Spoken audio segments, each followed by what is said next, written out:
Subscribe பண்ணுங்க. அப்படியே பக்கத்துல இருக்க பெல் ஐகானையும் பிரஸ் பண்ணுங்க. கடகராசி அன்பர்களே, சுக்கிர பெயர்ச்சியால் என்ன பலன்? 25 நாட்கள், அதாவது 21/8/2025 முதல் 14/9/2025 வரை சுக்கிர பகவான் உங்க ராசியில அமர்ந்திருக்க போகிறார். அதாவது இதுவரை மிதுனத்தில் இருந்த, அதாவது உங்க ராசிக்கு 12ஆம் இடம் என்று சொல்லக்கூடிய விரயஸ்தானத்தில் இருந்து வந்த சுக்கிர பகவான் இப்போ உங்க ராசி, உங்க லக்னத்திலேயே அமர இருக்கிறது. அப்போ அந்த சுக்கிரன் உங்க ராசிக்கு யார் அப்படின்னா 4க்குரியவன், சுகத்தை கொடுக்கக்கூடியவன், அதே சமயத்தில் லாபத்தை தரக்கூடியவன் தான் சுக்கிர பகவான். இப்போ உங்க ராசியிலே உங்க தலைமையிலேயே உட்கார்ந்துருக்கு. அப்போ சுக்கிரன் என்கின்ற கிரகம், சுகத்தை கொடுக்கக்கூடிய கிரகம் உங்க ராசியில இருக்கும்போது உங்க எண்ண ஓட்டங்கள் அத்தனையும் சுகத்தை பெருக்கக்கூடிய உணர்வுகளை தான் இருக்க போறீங்க.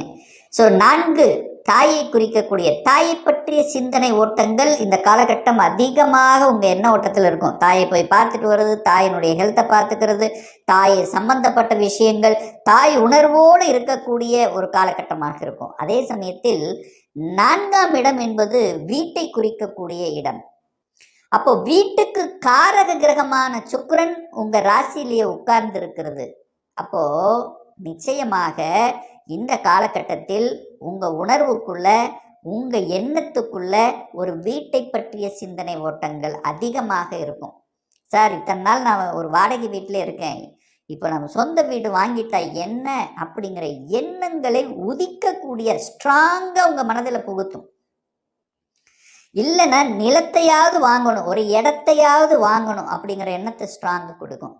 இல்லை ஏற்கனவே வீடு இருக்கு, வீட்டை ஏதாவது ஆல்டர் பண்ணணும் அப்படிங்கிற எண்ணத்தை ஸ்ட்ராங்காக கொடுக்கும். ஸோ இந்த மாதிரி வீட்டு சம்பந்தப்பட்ட இதுவரைக்கும் முடிவு எடுக்க முடியாத நிலையில் இருக்கக்கூடிய இந்த கடகத்துக்கு இப்போ இந்த காலகட்டம் முடிவெடுத்துருவீங்க. வீட்டை வாங்குறதா, இல்லை கட்டின வீட்டை வாங்குறதா, இல்லை அப்பார்ட்மெண்ட் வாங்குறதா, எந்த இடத்தில் நம்ம செட்டில் ஆக போகிறோங்கிறது உறுதியான முடிவு எடுக்கக்கூடிய ஒரு காலகட்டமாக இருக்கும். அப்போ புதிய வீடு அமைப்பதற்குண்டான ஒரு அற்புதமான ஒரு சுக்கிர பயிற்சி. அடுத்து வீடு, வாகனங்கள் வாங்குவதற்கு 4ஆம் இடம்ங்கிறது வாகனம் தானே. அப்போ புதிய வாகனங்கள், 2 வீலராக இருந்தால் 4 வீலர் வாங்கிடலாம். இது வரைக்கும் 2 வீலர் தான் இருக்கும், இப்போ நம்ம குடும்பம் ஆயிடுச்சு, ஒரு 4 வீலர் வாங்கினா என்ன அப்படிங்கிற எண்ண ஓட்டங்களை ஸ்ட்ராங்காக விதைக்கும். உங்கள் மனதில் ஏற்கனவே ஒரு 2-3 மாதங்களாகவே ஒரு வாகனம் வாங்கணும் அப்படிங்கிற எண்ணத்தில் இருக்கிறவங்களுக்கு நிச்சயமாக இந்த மாதம் வாகனம் வாங்கி தீரக்கூடிய கட்டாயத்துக்கு சென்றுவிடும். அப்போ புதிய வாகனங்கள் வாங்குவதற்குண்டான ஒரு அற்புதமான ஒரு சுக்கிர பெயர்ச்சி ஆக அமைய இருக்கிறது அப்படிங்கிறத ஸ்ட்ராங்காக சொல்லலாம். அதே 11ஆம் அதிபதியும் அதே சுக்கிரன் தான்.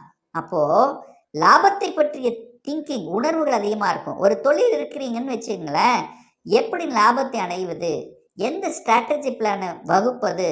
ஏன்னா ஸ்ட்ராட்டஜி பிளானுக்கு காரணம் புத்திக்கு காரக கிரகமான புதனே அந்த சுக்கிரனோட சேர்ந்திருக்கார், உங்கள் ராசியிலே உட்கார்ந்திருக்கார். நல்ல அறிவையும் நல்ல மதிநுட்பத்தையும் இந்த மாதம் இயற்கையாகவே இயல்பாகவே அதிகமாக இருக்கும் இந்த கடகராசி அன்பர்களுக்குன்னு சொல்லுவேன். அப்போ லாபத்தை ஈட்டுவதில் முனைப்பு அதிகமாக இருக்கும் அப்படின்னு தான் சொல்ல வரேன். அப்போ எந்த தொழில் இருந்தாலும் சரி, வியாபாரமாக இருந்தாலும் சரி, புதிய யுக்திகளை கடைபிடித்து அதில் வெற்றி பெறக்கூடிய ஒரு காலகட்டம். அந்த சுக்கிர பகவான் பார்த்தீங்கன்னா உங்களுக்கு சுகத்தை தரக்கூடியவன், லாபத்தை தரக்கூடியவன் உங்கள் ராசியிலே இருக்கார், புதனோடு சேர்ந்திருக்கார். புதன் விரையாதிபதி. அப்போது இந்த காலகட்டம் நிறைய பேர் பார்த்தீங்கன்னா ட்ராவல் உண்டாக்கும். அதாவது 3ஆம் அதிபதியோடு சேர்ந்திருக்கான். அப்போ தூர பிரயாணங்களை மேற்கொள்ளக்கூடிய ஒரு காலகட்டமாக இருக்கும். குறைந்த தூரமாவது ஒரு ட்ராவல் பண்ணுவீங்க. யாரு? இந்த கடகராசி என்பவர்கள். அப்போ டிராவல் மூலமாக அனுகூலம், ஆதாயம் உண்டு.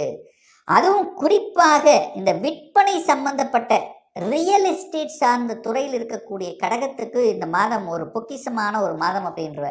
இது வரைக்கும் விற்பனை ஆகாது, இது வரைக்கும் ஒரு டல்லாக இருந்தது, ஒரு மந்தமாக இருந்தது. இப்போ அதற்கான முயற்சி எடுப்பீங்க விற்பனை செய்வதற்கு. அந்த முயற்சிகள் சக்சஸ் கொடுக்கக்கூடிய ஒரு மாதமாக இந்த ரியல் எஸ்டேட் துறையில் இருக்கின்றவர்களுக்கு நிச்சயமாக உதவும். வாகனம் தயாரிக்கக்கூடிய, வாகனத்தை தயாரிக்கும் உதிரி பாகங்கள் தயாரிக்கக்கூடிய தொழிற்சாலைகள், இந்த மாதிரியான இருக்கக்கூடியவர்களுக்கெல்லாம் ஒரு அற்புதமான ஒரு காலகட்டம் இந்த சுக்கிர பயிற்சின்னு எடுத்துக்கலாம். ஏன்னா கடந்த 2.5 வருடங்களாகவே உங்களுக்கு அஷ்டம சனியால் எல்லா கஷ்டங்களையும் அனுபவிச்சிங்க. தொழில் துறையில், வேலைத்துறையில், பணம் சார்ந்த விஷயம், குடும்பம் சார்ந்த விஷயம், கடன், ஸோ எல்லா விதத்திலும், உறவுகள் சார்ந்த விஷயத்திலும் சில அனுபவங்கள் நிச்சயமாக உங்களுக்கு கொடுத்துருக்கும். அந்த அனுபவங்களின் உதவியோட தொழிலில் இப்போ வளர்ச்சி அடையக்கூடிய ஒரு காலகட்டமாக நிச்சயமாக அமையும் இந்த கடகராசி அன்பர்களுக்கு அப்படிங்கிறத ஸ்ட்ராங்காக சொல்லலாம். இந்த சுக்கிர பகவானானது அதாவது 21/8/2025 23/8/2025 வரை பார்த்தீங்கன்னா குரு பகவானுடைய நட்சத்திர சாரத்தில் பிரயாணம் பண்ணுறார். அப்போ குரு அப்படிங்கிறது குழந்தை. அப்போ குழந்தை அப்படிங்கிற பற்றிய சிந்தனை உணர்வுகள் தான் அதிகமாக இருக்கும். குழந்தையினுடைய படிப்பு சார்ந்த விஷயம், குழந்தைகள் செட்டில் ஆகுது விஷயம். அப்போ குழந்தைகள் ஒரு பிறப்பு சம்பந்தப்பட்ட, குழந்தை பாக்கியம் சம்பந்தப்பட்ட இதை பற்றியான சிந்தனை ஓட்டங்கள் பார்த்திங்கன்னா அதிகமாக இருக்கும்.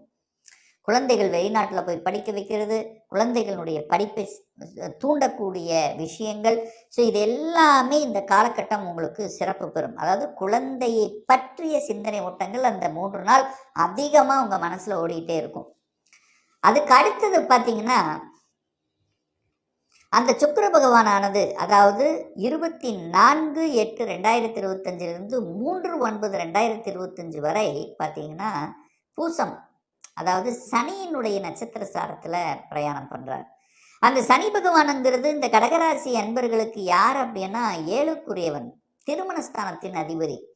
அப்போது கலத்திர காரக கிரகமான சுக்கிரன் கலத்திர ஸ்தானம், அதாவது 7ஆம் அதிபதி நட்சத்திர சாரத்தில் பிரயாணம் பண்ணக்கூடிய இந்த காலகட்டத்தில் திருமணத்துக்கு உண்டான அத்தனை அம்சங்களையும் இந்த கடகத்துக்கு ஏற்படுத்தும். ஒரு 2 வருஷமாக திருமணம் நடக்கலை, அதுக்கான முயற்சி எடுத்துகிட்டு இருக்கிறோம். இப்போ டக்கு டக்குன்னு நடக்கும். அந்த முயற்சிகள் பலிதமாகும். கொஞ்சம் வேகம் எடுக்கக்கூடிய ஒரு காலகட்டமாக அமையும். அல்லது ஏற்கனவே திருமணமாகி கணவன் ஒரு சைடு, மனைவி ஒரு சைடு, தொழில் ரீதியாக ஏதோ ஒரு வகையில் பிரிந்திருந்தவர்கள் எல்லாம் ஒன்று சேரக்கூடிய ஒரு காலகட்டமாகவே நிச்சயமாக நீங்கள் எடுத்துக்கலாம். ஸோ அதுவும் நல்லாயிருக்கும். ஸோ இந்த காலகட்டம் தொழிலை பற்றிய, கூட்டாளிகளை பற்றிய, சமூகத்தை பற்றிய சிந்தனை உணர்வுகள் இதெல்லாமே அதிகமாக இருக்கக்கூடிய ஒரு காலகட்டமாக இந்த கடகத்துக்கு அமையும். அடுத்தது பார்த்தீங்கன்னா சுக்கிர பகவான் புதனுடைய நட்சத்திரமான ஆயிலிய நட்சத்திர சாரத்தில் பிரயாணம் பண்ணுறார். 4/9/2025 14/9/2025 வரை. ஸோ இந்த காலகட்டம் உங்களுடைய முயற்சிகள் அத்தனையும் பலிக்கும். ஏன்னா 3ஆம் அதிபதி நட்சத்திர சாரத்தில் பிரயாணம் பண்ணுறார். அப்போது தடைபட்டு கொண்டிருந்த விஷயங்கள் இந்த காலகட்டத்தில் எடுத்து நடச்சினீங்கன்னா டக்கு டக்குன்னு நடந்துடும். புதிய ஒப்பந்தங்கள் உங்களுக்கு உருவாக்கும். அதாவது எந்த ஒப்பந்தத்துக்காக நீங்கள் நினைத்து கொண்டிருக்கிறீர்களோ அந்த ஒப்பந்தங்கள் ஈடேறும். ஒன்று ஏற்றுமதி இறக்குமதி சார்ந்த விஷயங்கள், அல்லது கவர்மெண்ட் சம்மந்தப்பட்ட ஒப்பந்தங்கள், இல்லை எந்த ஒப்பந்தம் சார்ந்த விஷயங்களுக்கு சக்ஸஸ் கொடுக்கக்கூடிய ஒரு காலகட்டம். ட்ராவல் இருக்கும், வெளிநாட்டு செட்டில் ஆகிறதுக்கு அருமையான காலகட்டம். நிறைய பேர் ஏற்கனவே வெளிநாட்டில் இருக்கிறவங்களுக்கு பிஆர் கிடைக்கக்கூடிய ஒரு காலகட்டமாக கூட நீங்கள் எடுத்துக்கலாம். ஏன்னா புதன் 12க்குரியவனும் அவனே. புத்தி அறிவு வச்சு செய்யக்கூடிய தொழில்களில் நிறைய திட்டங்களை தீட்டுவீர்கள். பணத்தை போடாமல் எப்படி நம்ம சம்பாதிக்கிறது அப்படிங்கிற விஷயங்கள், ஒரு சில ஷேர் மார்க்கெட் சம்மந்தப்பட்ட விஷயத்தில் கூட அறிவு ஞானம்ங்கிறது இந்த காலகட்டம் புலப்படும். ஸோ ஆக மொத்தம் பார்க்கும் பொழுது கடகத்துக்கு 2.5 வருஷம் நல்லா இல்லை. இப்போ இந்த சுக்கிர பயிற்சிக்கு அப்புறம் பார்த்தீங்கன்னா நிச்சயமாக ஒரு இன்ப அதிர்ச்சி தான் உங்களுக்கு காத்திருக்குன்னு சொல்லுவேன். என்ன குழந்தை பகன் டக்குன்னு உருவாக்கிறோம், அதில் எந்த இது இல்லை. கடன் அடைச்சிடலாம் அப்படிங்கிற சிந்தனை உணர்வுகளை கொடுக்கும். தொழில் அமையாதவர்களுக்கு தொழில் அமையும், வேலை இல்லாதவர்களுக்கு வேலை கொடுக்கும், வெளிநாட்டு வேலை கிடைக்கும், திடீர்னு வெளிநாட்டு வேலை அமைக்கக்கூடிய அமைப்புகள், இப்படி நல்ல நல்ல விஷயங்களை கொடுக்கக்கூடிய ஒரு நல்ல சுக்கிர பயிற்சியாகவே இந்த கடகத்துக்கு அமையும். ஒரு நல்ல தெய்வ வழிபாடு அப்படின்னு எடுத்துக்கொண்டால், அதாவது ஆவணி மாதம் 31 அதாவது 16/9/2025 பார்த்தீங்கன்னா சுக்கிரனுடைய ஜெயந்தி வர இருக்கிறது, செவ்வாய்க்கிழமை வருது. ஸோ அன்றைய நாள் நவ கிரகத்தில் இருக்கக்கூடிய சுக்கிரனுக்கு வெண்பட்டு வஸ்திரத்தை அணிவித்து 6 நெய் விளக்கு ஏற்று நீங்கள் வழிபாடு எடுத்துக்கொண்டீர்களானால் நிச்சயமாக இந்த கடகத்துக்கு யாருக்கெல்லாம் நிலம் அமையல, வீடு அமையல, வாகனம் அமையல, நான் செய்யக்கூடிய தொழிலில் லாபமே இல்லை, இப்படியெல்லாம் இருக்கக்கூடியவர்களுக்கு அன்றைய தினம் சென்று வழிபட்டால் சுக்கிரனுடைய தோஷம் நீங்கும் அப்படிங்கிறதுல எந்த மாற்று கருத்து இல்லை. அல்லது சுக்கிரனுடைய ஸ்தலத்துக்கு சென்று வருவதும் சிறப்பு. அதாவது கும்பகோணம் அருகில் இருக்கக்கூடிய கஞ்சனூரில் வீற்றிருக்கக்கூடிய அக்னீஸ்வரர் டெம்பிள் இருக்கக்கூடிய சுக்கிர பகவானை சென்று வழிபடுவதும் அல்லது ஸ்ரீரங்கத்துக்கு சென்று வழிபடுவதும் சிறப்பு. ஏதாவது ஒரு சுக்கிர ஸ்தலத்துக்கு சென்று அன்றைய தினம் வழிபட்டால் சுக்கிரனால் இருக்கக்கூடிய தடைகள் அத்தனையும் விலகும்ங்கிறதுல எந்தவித மாற்று கருத்தும் கிடையாது. மேலும் தகவலுக்கு எங்க சேனலை மறக்காம சப்ஸ்கிரைப் பண்ணுங்க. நன்றி.